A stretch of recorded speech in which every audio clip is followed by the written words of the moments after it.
सभी लोगों ने आपको ग्रीट किया होगा ओम शांति कहकर। ओम शांति का अर्थ आप अपने समझ से क्या समझते हैं? तो पहली चीज़ ओम शांति जब कहते हैं तो बहुत मुस्कुरा के कहते हैं और वो मुस्कुराहट सीधा हमारे पास आ जाती है। आई थिंक वो वाइब्रेशंस जो हैं बहुत ज़्यादा अच्छे से रेप्लिकेट करते हैं, आगे जाते हैं और वो वाइब्रेशंस से अब जब आप आगे चर्चा करते हैं, बात करते हैं तो स्वार्थ साइड में हो जाता है और फिर बहुत आत्मीयता से हम बात कर पाते हैं लोगों से। देश भर के 15 से 20 गाँव में जाके रहा। हर गाँव में मैंने 3 से 4 दिन व्यतीत करे जस्ट टू अंडरस्टैंड कि वहाँ एक्चुअल प्रॉब्लम्स क्या हैं। एक थोड़ा सा चर्चा कर रहे थे तो उनसे पूछा, सरपंच थे जो किसान भी थे, क्या समस्या है? तो उन्होंने बोला देखो मैं बताऊँ आपको बुरा लगेगा। अच्छा। हाँ, क्या? मैंने कहा ऐसा ऐसा क्या हुआ है? तो मैंने कहा बताइए प्लीज़, मैं बुरा नहीं मानूंगा। तो उन्होंने कहा भाई प्रॉब्लम तुम्हारे जैसे लोग हैं। ओ।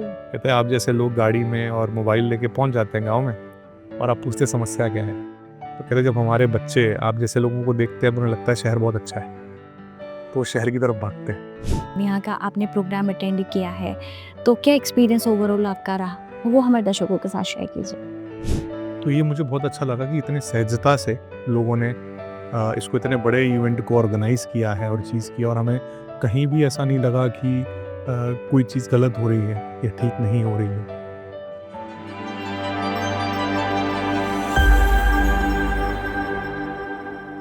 हेलो इंडिया, नमस्कार। आप सभी दर्शकों का एक बार फिर से स्वागत है हमारे खास एपिसोड माइंडफुल मोमेंट्स में, और मैं हूं आपके साथ आंचल वर्मा। दोस्तों, आज इस विशेष एपिसोड में हमारे साथ है अमित टुटेजा जी, जो कनेक्टिंग ड्रीम्स फाउंडेशन के कोऑपरेटर हैं और एक प्रेरणादायक सोशल एंटरप्रेन्योर के रूप में जाने जाते हैं। अमित जी ने न केवल युवा सशक्तिकरण के लिए काम किया है, बल्कि उन्होंने वो एक पेशे से ग्लोबल स्पीकर, लेखक और बदलाव के कैटलिस्ट भी हैं। आज हम उनसे जानेंगे कि कैसे उन्होंने अपने अनुभवों और दृष्टिकोण से समाज में बदलाव लाने की दिशा में काम किया है। सर, आपका बहुत बहुत स्वागत है। सर, सबसे पहले मैं आपसे जानना चाहूंगी कि आप ब्रह्मा कुमारीज में आप आए। इससे पहले लेकिन मैं आपसे जानना चाहती हूँ कि ब्रह्मा कुमारीज में आपने देखा होगा जब आप हेडक्वार्टर में लोगों से मिले हैं और सभी लोगों ने आपको ग्रीट किया होगा ओम शांति कहकर।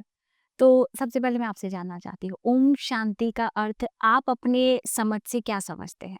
मैं जब पहली बार मिला यहाँ पे लोगों से और लोगों से सुना हर किसी ने ओम शांति कहा, तो पहली चीज़ ओम शांति जब कहते हैं तो बहुत मुस्कुरा के कहते हैं और वो मुस्कुराहट सीधा हमारे पास आ जाती है। आई थिंक वो वाइब्रेशंस जो हैं बहुत ज़्यादा अच्छे से रेप्लिकेट करते हैं, आगे जाते हैं और वो वाइब्रेशंस से अब जब आप आगे चर्चा करते हैं, बात करते हैं तो स्वार्थ साइड में हो जाता है और फिर बहुत आत्मीयता से हम बात कर पाते हैं लोगों से। तो मुझे तो यही लगा, जिससे मैंने बात करी, सबसे बात करी, तो जैसे ही ओम शांति आया और मैंने ओम शांति बोला तो कोई भी अगर विचार थे पहले दिमाग से वो निकल गए और बहुत आत्मीयता से हमने कन्वर्सेशन करी उस थोड़े भी समय के लिए जो रहा। बिल्कुल। जी, जब आप जैसे मैं आपसे एक्सपीरियंस आपका सुनना चाहूँगी, यहाँ का आपने प्रोग्राम अटेंड किया है, तो क्या एक्सपीरियंस ओवरऑल आपका रहा? वो हमारे दर्शकों के साथ शेयर कीजिए।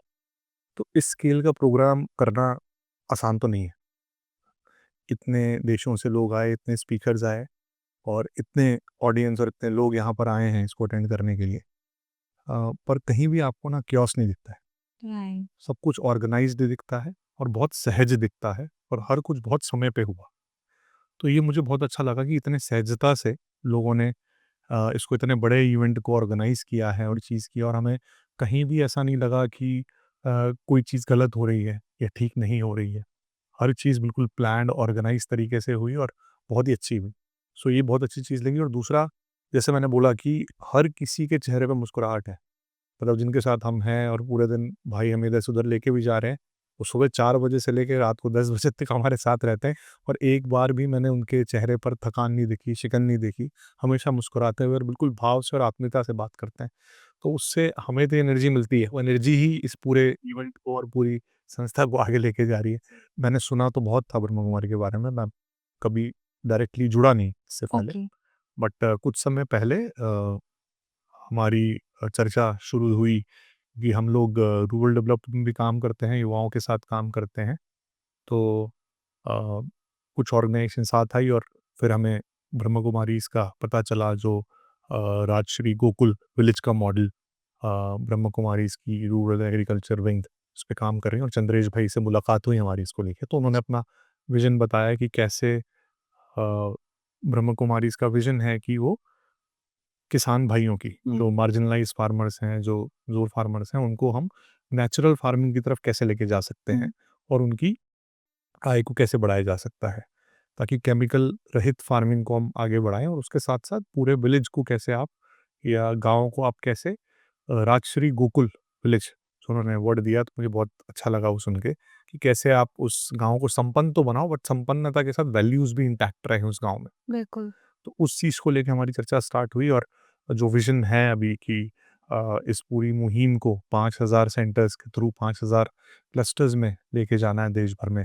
तो उसमें हम साथ में जुड़े और उसमें जैसे हमारी संस्था जो है कनेक्टिंग ड्रीम्स फाउंडेशन हमारा युवाओं के साथ काफ़ी प्रोग्राम्स रहते हैं, ओके। वर्कशॉप्स रहती हैं, अलग-अलग चीज़ें एक्टिविटीज़ रहती हैं, तो उसमें हम अपनी तरफ से उस वाले पार्ट को कंट्रीब्यूट करने की कोशिश करेंगे कि युवाओं को कैसे जागृत किया जाए हुँ, उन विलेजेस में कि अच्छा, आज का युवा काफ़ी अलग-अलग डायरेक्शन में जा रहा है, डिस्ट्रैक्शन हो रही है और अगर देखेंगे आज की डेट में गाँव में बहुत ही कम युवा रह गए हैं। बिल्कुल। ज़्यादातर युवा शहर जाने के हुँ, लिए तत्पर रहते हैं, क्योंकि शहर में वो वातावरण नहीं मिल सकता है, वो अ, स्वच्छता नहीं मिल सकती है और वो जो लेकिन वही होता है कि अर्निंग करने के लिए कहीं न कहीं शहर में आना ही पड़ता है। बिल्कुल, तो हम अपने और प्रोग्राम्स के थ्रू भी और इधर भी हमारा यही रहेगा कि कैसे हम उस युवा को गाँव में ही वो सारी चीज़ें प्रोवाइड करें, अच्छा, ताकि वो वापस एग्रीकल्चर के तो थ्रू वो क्या-क्या है चीज़ें जो आप चाहते हैं कि युवा जो है वो अपने गाँव में ही रहे और उसे वहीं वो चीज़ें प्रोवाइड करा दी जाए, वो क्या चीज़ें हैं?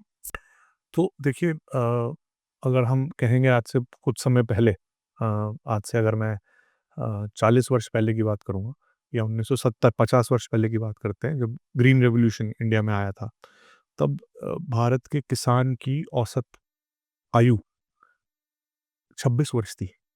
तो पूरे भारत के जो किसान थे उनकी औसत आयु 26 वर्ष होती थी, मतलब युवा थे। हुँ, अब 50 साल बाद भारत में सबसे ज़्यादा युवा हैं पूरे वर्ल्ड में। बिल्कुल। पर आज की डेट में जो किसान की औसत आयु है वो 51 वर्ष है भारत में। इसका मतलब है कि पिछले 50 साल में युवा खेती करने के लिए आए ही नहीं। उसके बहुत सारे रीज़न्स हैं। उसका एक रीज़न हमारी एजुकेशन भी है, क्योंकि बहुत सारे स्टेट्स ने अपनी एजुकेशन में एग्रीकल्चर को हटा दिया है, तो लोगों को उसका एक्सपोज़र नहीं मिलता है। दूसरा, जो छोटे फार्मर्स हैं, मार्जिनलाइज़्ड फार्मर्स हैं अ, उनकी इतनी एक्सप्लॉइटेशन हो चुकी है अब तक कि उनको लगता है कि हम अपने बच्चों को खेती में नहीं डालेंगे।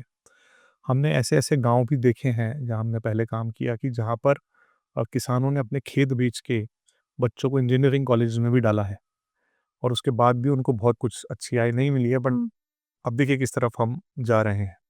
तो हमारा मानना है कि अगर किसान का जो बेटा है या बेटी है, अगर वो खे वहीं पर रहते हुए ही उसी से रिलेटेड अगर पढ़ाई करे, हुँ, तो वो अपने फैमिली की इनकम और अपने गाँव की इनकम बहुत ज़्यादा लेवल पर इंक्रीज़ कर सकता है।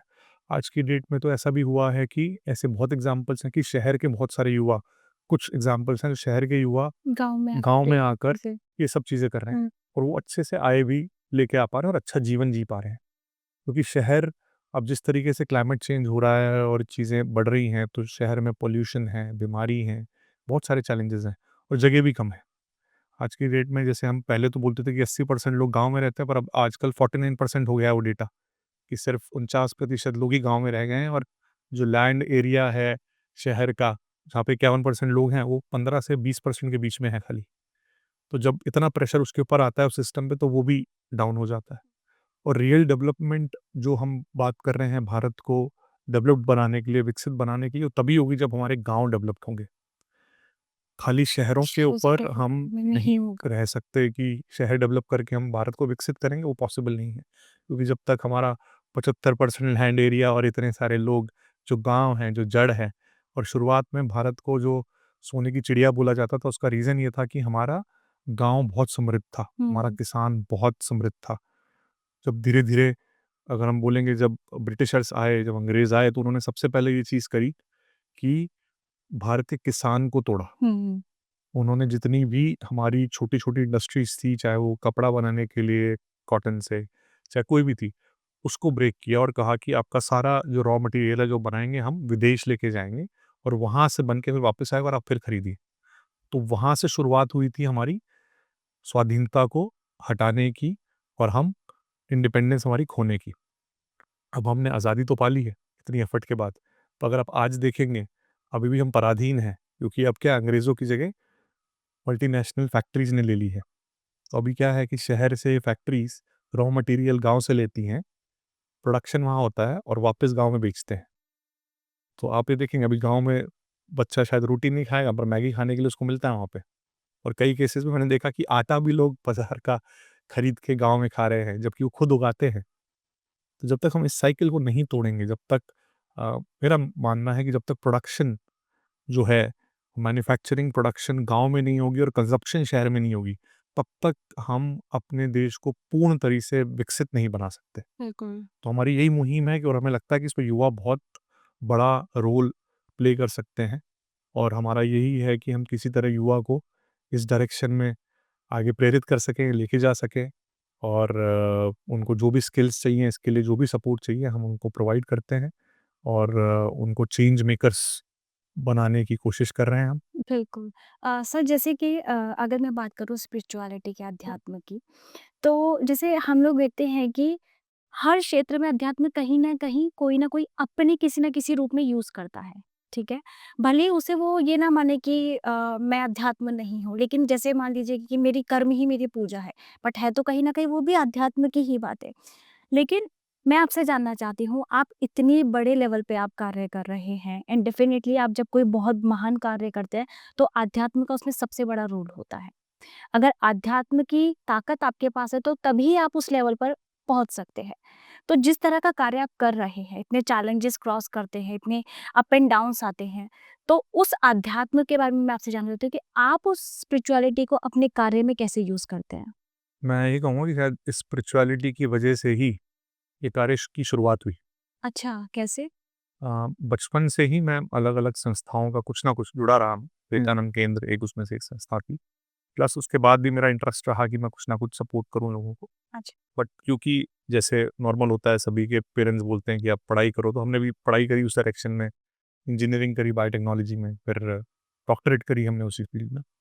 अ, और साथ में दिमाग में था कि हम जो कर रहे हैं तो एक बार सवाल ऐसा आया बहुत दिमाग में बहुत स्ट्रॉन्ग सा कि डॉक्टरेट हो चुकी थी और ऑप्शन था अपना जाने के लिए बाहर पोस्ट डॉक के लिए हम यूएस जा सकता था या कहीं भी जा सकता था, बट लगा कि एक ठहराव थोड़ा रुकते हैं, क्योंकि ऐसा हुआ कि एक समय ऐसा आया मैंने सोचा कि अगर मैं जो कर रहा हूँ उसको मैं अगले 20 साल तक और करूँगा तो मैं संसार को क्या दे पाऊंगा और अगर मैं कुछ और करता हूँ तो मैं क्या कंट्रीब्यूट कर पाऊंगा। तो ये सवाल ने मुझे बहुत हिट किया और मैंने कहा, मुझे लगा कि मैं 1 वर्ष का एक गैप लेता हूँ अच्छा। और मैं एक्सप्लोर करता हूँ मैं और क्या कर सकता हूँ। ओ, तो उस समय पे मुझे ऐसी चीज़ें मिली और मैं तो मानता हूँ कि भगवान ने ही मुझे डायरेक्शन दी उस चीज़ के लिए कि मैं ऐसे ही कई संस्थाओं से जुड़ा। उसमें से इंटेल कॉर्पोरेशन एक है, Indian institute of management Bangalore एक संस्था है, department of science and technology, उनके साथ हम एक प्रोग्राम में जुड़े और उसमें मुझे पता चला कि सोशल एंटरप्रेन्योरशिप क्या होती है। तो हम्म। पहली बार वो वर्ड मेरे को सुना और मेरे को बहुत इंक्विजिटिवनेस थी, तो मैं उस वर्कशॉप में गया और वहाँ बहुत सारे लोग आए थे पूरे वर्ल्ड से तो पार्टिसिपेट करने, और उसमें बोला गया कि आप आसपास के गाँव को, देश भारत के गाँव की समस्याओं को कैसे सॉल्व कर सकते हैं टेक्नोलॉजी यूज़ करके। तो हम सब ने इमेजिन करी कि क्या प्रॉब्लम्स हैं और उसके कुछ सॉल्यूशंस बनाए सबने मिलके। प्रोग्राम खत्म हुआ और फिर मुझे लगा कि आपने सॉल्यूशंस तो दे दिए हैं, अब इसको आगे लेके जाना चाहिए। बिल्कुल। और फिर पर जबकि उनका कुछ ऐसा था नहीं कि वो आगे लेके जाने वाले थे, तो मैंने उनको थोड़ा कन्विंस किया कि हम इसको कोशिश करते हैं कि कुछ सॉल्यूशंस को आगे अप्लाई करते हैं। तो वो थोड़ा कन्विंस हुए। मुझे भी लगा कि मैं ट्राई करते हैं कैसे करना है, तो मैंने भी सीखना शुरू किया। मैं इस सेक्टर से नहीं था टेक्नोलॉजी से भी, पर मैंने सीखना शुरू किया, लोगों को मिलाया, जोड़ा, बात करी और हम 3 या 4 सॉल्यूशंस बना पाए एक्चुअल में हम्म। समस्याओं के लिए। और फिर उसके आगे नेक्स्ट स्टेप गए और हमें लगा कि अब इसको अप्लाई करते हैं गाँव में, तो क्या होगा? तो जब हम गए गाँव में लेके उन सॉल्यूशंस को, तो हमारे सरप्राइज़ में कि इवन दो ये solutions were made by the best scientist across the world, best engineers, but जब हम अप्लाई करने के लिए गए लोगों के पास, तो लोगों ने कहा कि हम यूज़ नहीं करेंगे। अच्छा। तो हमने रीज़न पूछा हम्म। और समझा थोड़े समय में, तो ये पता चला कि भई जिन समस्याओं के हम सॉल्यूशन बना रहे थे, वो समस्या वहाँ थी नहीं। तो हमने वो समस्या कौन-सी थी? वो एक एग्रीकल्चर का था सॉल्यूशन, एक एजुकेशन का था, एक ओके, हेल्थ ओके। केयर का था। बट हमने कभी भी ऐसा नहीं किया था कि हमने गाँव में लोगों से पूछा हो कि समस्या क्या है। हमने सोचा कि ये समस्या होगी हो और हमने उस हिसाब से सॉल्यूशन बनाया और आज की डेट में पूरी कंपनीज़ पूरे ऑल ओवर द वर्ल्ड ऐसे ही करती हैं। इसलिए उनको मार्केटिंग में इतना पैसा इन्वेस्ट करना पड़ता है, खर्चा करना पड़ता है। तो मेरे लिए एक बहुत बड़ा लेसन था वो, कि हमें पहले समस्या का पता होना चाहिए और तब तक मुझे गाँव के बारे में बहुत कम नॉलेज थी अगर मैं और समस्या भी तभी पता कर सकते हैं जब आप उस गाँव में जाकर उनके लोगों से पूछें कि आपको यहाँ क्या प्रॉब्लम है, क्या नहीं, क्योंकि वही ज़्यादा बेहतर समझा पाते हैं। समझा पाते हैं और हम भी एक्सपीरियंस कर पाते हैं। तो इसलिए मैंने उस टाइम पे डिसाइड किया कि जो भी कर रहा था उसको छोड़ के फिर दोबारा नेक्स्ट ब्रेक ली और मैं देश भर के 15 से 20 गाँव में जाके रहा। हर गाँव में मैंने 3 से 4 दिन व्यतीत करे जस्ट टू अंडरस्टैंड कि वहाँ एक्चुअल प्रॉब्लम्स क्या हैं। क्योंकि मुझे लगा कि ऐसे नहीं समझ में आएगा। मेरे ऐसे व्यक्ति को तो नहीं आएगा क्योंकि मैं कभी गाँव से मैंने जो भी देखा वो मैंने टीवी पे देखा या फिर मूवीज़ में देखा, तो गाँव की डेफ़िनेशन बहुत वेग थी मेरे लिए। जब मैं एक्चुअल गाँव में गया, कुछ लोगों ने मुझे बहुत मदद करी इसमें। तो एक नाबार्ड में हमारे सर हैं जो भी हमारे साथ ऑर्गेनाइज़ेशन में है भी, तो उस समय पे नाबार्ड थे, उन्होंने मुझे हेल्प करी कि आप कहाँ-कहाँ जा सकते हो। तो मैं ऐसे 15 गाँव यूपी, उत्तराखंड इन जगहों पर अच्छा। मैं गया और शुरू में बहुत मुश्किल हुआ मुझे वहाँ रहना ओह! क्योंकि कभी आदत नहीं थी, बाहर सोने का, बिना बिजली के भी रहने का और बाकी सारी चीज़ों का। पर मेरे को एक चीज़ बहुत अच्छी लगी कि प्यार बहुत मिला। हुँ। लोगों से बहुत वेलकम किया लोगों ने। कहीं भी मैं गया, चाहे मुझे नहीं भी जानते थे तब भी उन्होंने बहुत ही अच्छे आत्मीयता से, तो वो मुझे बहुत अट्रैक्ट करी चीज़। पर दूसरी चीज़ मुझे लगी कि जब मैंने लोगों से पूछा क्या समस्या है वहाँ पे, तो किसी ने बोला कि यहाँ पर स्कूल नहीं है, हॉस्पिटल नहीं है, तो आप क्या कर सकते हैं? तो मुझे लगा कि मेरे ऐसा व्यक्ति अकेला कैसे करेगा, तो सरकार का काम है, तो हम क्या करना चाहिए इसके लिए? तो हम थोड़ा और आगे गया और फिर एक किसान भाई मिले मुझे उत्तराखंड में, एक कोटद्वार करके एक जगह है, उधर एक गाँव था। तो उधर गए हम और एक थोड़ा-सा चर्चा कर रहे थे, तो उनसे पूछा सरपंच थे जो किसान भी थे, कि क्या समस्या है? तो उन्होंने बोला देखो, मैं बताऊँगा आपको बुरा लगेगा। अच्छा, हाँ, क्या? तो मैंने कहा ऐसा ऐसा क्या हुआ है? तो मैंने कहा बताइए प्लीज़, मैं बुरा नहीं मानूँगा। तो उन्होंने कहा भाई प्रॉब्लम तुम्हारे जैसे लोग हैं। कहते हैं आप जैसे लोग गाड़ी में और मोबाइल लेके पहुँच जाते हैं गाँव में और आप पूछते हैं समस्या क्या है? तो कहते हैं जब हमारे बच्चे आप जैसे लोगों को देखते हैं तो उन्हें लगता है शहर बहुत अच्छा है, तो वो शहर की तरफ भागते हैं।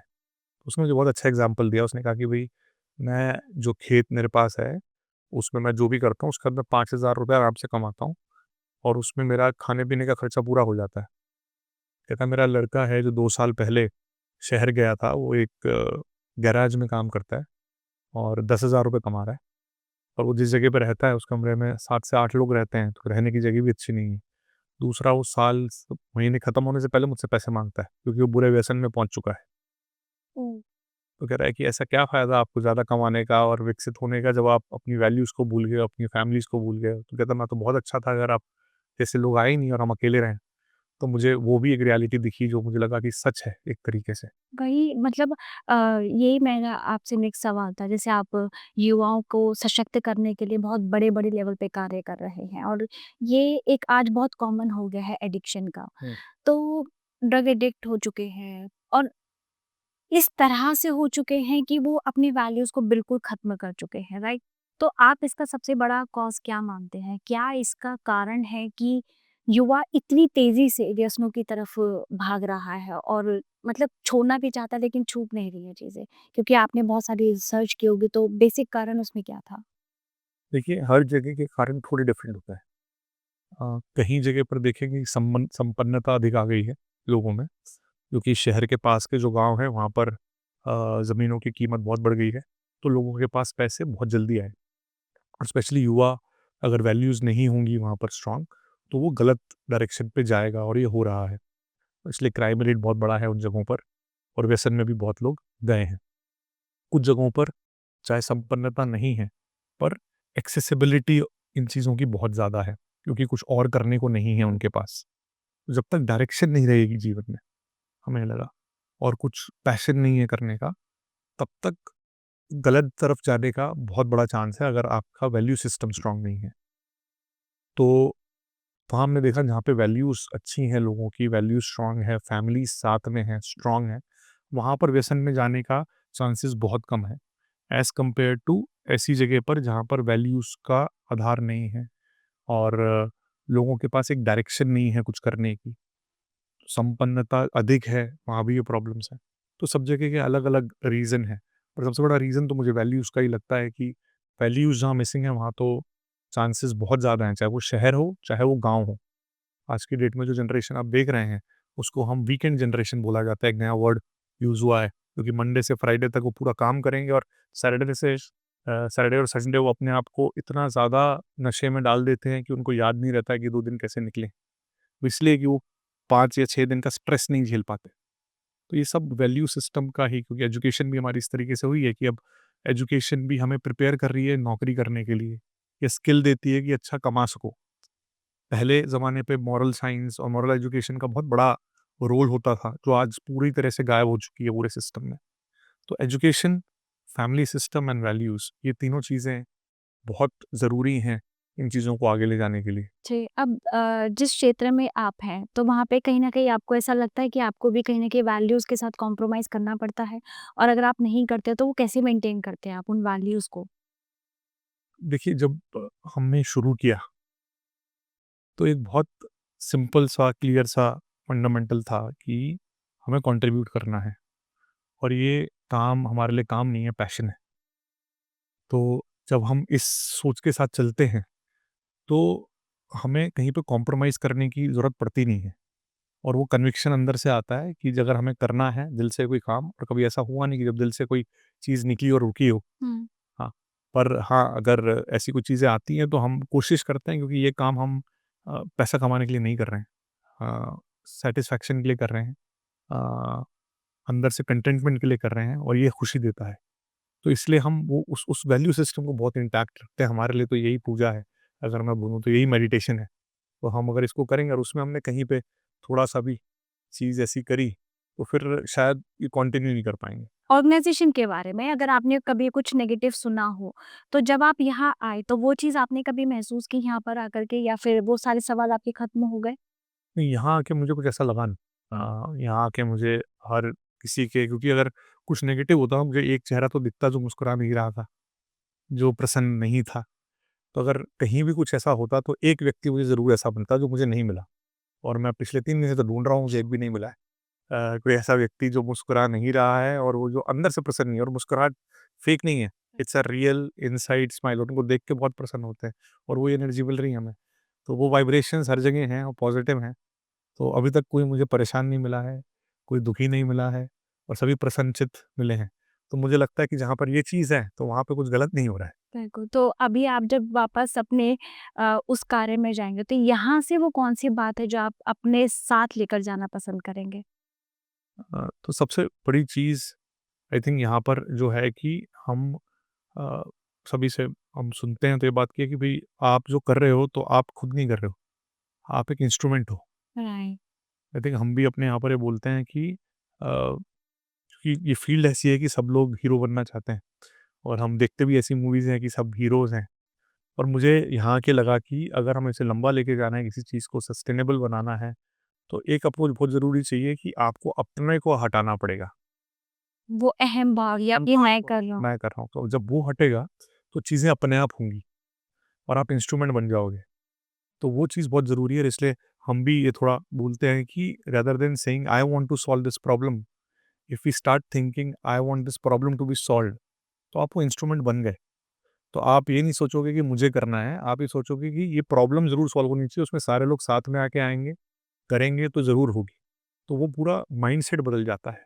तो जब वो माइंडसेट बदल जाता है, तो वो कोई भी काम, मुझे लग रहा है, बड़ा से बड़ा और मुश्किल से मुश्किल भी आसान हो जाएगा। क्योंकि फिर वो सारा प्रेशर, स्ट्रेस अंदर से निकल गया। बिल्कुल। तो वो चीज़ मैं ले जाना भी चाहूँगा और बाकी लोगों को भी बोलूँगा कि आप इस तरीके से ज़िंदगी अगर जी सकते हैं, तो बहुत ही प्रसन्नचित्त और अच्छे से आपकी ज़िंदगी निकल जी। सकती है। अ, आप सोशल एंटरप्रेन्योर हैं, तो अगर आप युवाओं को कोई मैसेज देना चाहते हैं, चाहे वो किसी भी क्षेत्र से जुड़ रहे हों, एक बेसिक वैल्यूज़ के लिए या अध्यात्म के लिए, स्पिरिचुअलिटी के लिए, तो वो क्या मैसेज देना आप चाहेंगे जी, उन बिल्कुल। युवाओं को? मैं युवाओं से 2 प्रश्न पूछना चाहूँगा। जिस प्रश्न ने मुझे बहुत हेल्प करी, और मैं जब भी जाता हूँ कहीं पे युवाओं से बात करता हूँ ज़रूर पूछता हूँ कि अगर आप पढ़ना चाहते हैं, इसलिए नहीं कि आपको एग्ज़ाम देना है, तो आप क्या पढ़ेंगे या क्या सीखेंगे? और अगर आप कुछ काम करना चाहते हैं इसलिए नहीं कि आपको पैसा कमाना है, तो आप क्या करेंगे? अगर इन 2 चीज़ों के आंसर आपको मिल गए, तो आपकी लाइफ़ बहुत अलग हो जाएगी, क्योंकि यही आपका पैशन है। और ज़्यादातर मैंने लोगों से जब बात करी, और आज हम एग्ज़िबिशन पे भी गए थे, तो मेरे को काफ़ी कुछ रिलेट हुआ उससे। हुँ। तो ज़्यादातर लोग जब हम उनसे पूछते हैं आप क्या सीखोगे या क्या पढ़ोगे, तो वो बहुत अलग चीज़ बताते हैं जिससे जो अभी एग्जिस्टिंग पढ़ रहा है। अगर कोई इकोनॉमिक्स पढ़ रहा है या बिजनेस एडमिनिस्ट्रेशन पढ़ रहा है, तो वो व्यक्ति शायद मुझे बोलता मुझे हिस्ट्री के बारे में पढ़ना है, या मुझे आर्ट्स करनी है, या मुझे कुछ और चीज़ करनी है। अ, और अभी वो कुछ और कर रहा है, क्योंकि उसको अभी एक अलग डायरेक्शन में जाना बिल्कुल। है। तो जब हम ऐसी कोई चीज़ आइडेंटिफ़ाई कर लें जो कि हमारे दिल से बहुत क्लोज़ है, और हम उसे हर पल, हर दिन कर सकें, और वो हमें एनर्जी दे पाए। अगर वो युवा फाइंड कर लें, और वो शुरुआत के जो ग्रेजुएशन के बाद जो लोग आइडेंटिफ़ाई करते हैं हुँ। Jobs, they generally identify jobs, select jobs on the basis of how can I earn, how much I can earn, rather than how much I can learn. If they can just figure out, keep initial 4-5 years, they figure out or select opportunities basis how much I can learn from this, then that can help them identify that path. बिल्कुल। तो अगर वो मिल गया, तो मुझे लगता है कि आप एक अलग, जैसे सतयुग मैंने आज देखा कि बच्चे जो वहाँ पे पेंटिंग थी, तो बच्चे वही चीज़ कर रहे हैं, कोई पेंट कर रहा है, कोई गाने की कोशिश कर रहा है। तो जो आपको जो अच्छा लगता है, जो पैशन है आपका, आप जो रोज़ कर सकते हो, और वो एनर्जी देती है। और ऐसे एग्ज़ाम्पल्स हैं हमारे पास, जैसे हम लता मंगेशकर जी का एग्ज़ाम्पल लेते हैं, सचिन तेंदुलकर का एग्ज़ाम्पल लेते हैं, क्योंकि उन्होंने वो जिया है, वो पैशन। बिल्कुल। उन लोगों को हम इसलिए याद करते हैं, शायद उनसे भी बेहतर सिंगर रहे होंगे, बट वो हर पल गाते थे, और वो आप सुन के आपको पता चलता था कि वो एनर्जी दे रहा है उनको, और उनको बोला जाएगा तो ज़िंदगी भर गा सकते हैं, बिल्कुल। और सेम तेंदुलकर ज़िंदगी भर खेल सकते हैं। हुँ। तो हमें वही फाइंड करते हैं कि हमारी वो सुपर पावर क्या है, और ये सिंपल तरीका है उससे शुरुआत करने का, और बाकी तो आप लोग सब उसको सिखाते ही हैं वैल्यूज़ में। बिल्कुल, अमित जी आपसे बात करके बहुत अच्छा लगा और बहुत सारी जानकारी आपसे जानने के लिए भी मिली और हमारी ऐसी शुभकामनाएँ हैं कि आप जो कार्य कर रहे हैं, उसे पूरी एनर्जी के साथ करें और ब्रह्मा कुमारीज़ ऑर्गेनाइज़ेशन के जिस प्रोजेक्ट से आप जुड़े हैं, बहुत जल्द वो उस कगार पे हो जिस कगार के जिस संकल्प के साथ आप उसे उस मुकाम पर देखना चाहते हैं। तो ऐसी बहुत सारी शुभकामनाएँ हमारे साथ आपके साथ हैं हमारी। तो आप यहाँ अपना कीमती समय निकाल कर यहाँ पहुँचे उसके लिए आपका बहुत-बहुत धन्यवाद। Thank you so much for coming. ओम थैंक यू। शांति। ओम शांति। तो दोस्तों आज के एपिसोड में हमने अमित टुटेजा जी से यह सीखा है कि कैसे सही सोच और मेहनत से हम समाज में बदलाव ला सकते हैं। उनका जीवन हमें यह बताता है कि अगर इरादा मजबूत हो तो कोई भी मुश्किल हमें रोक नहीं सकते।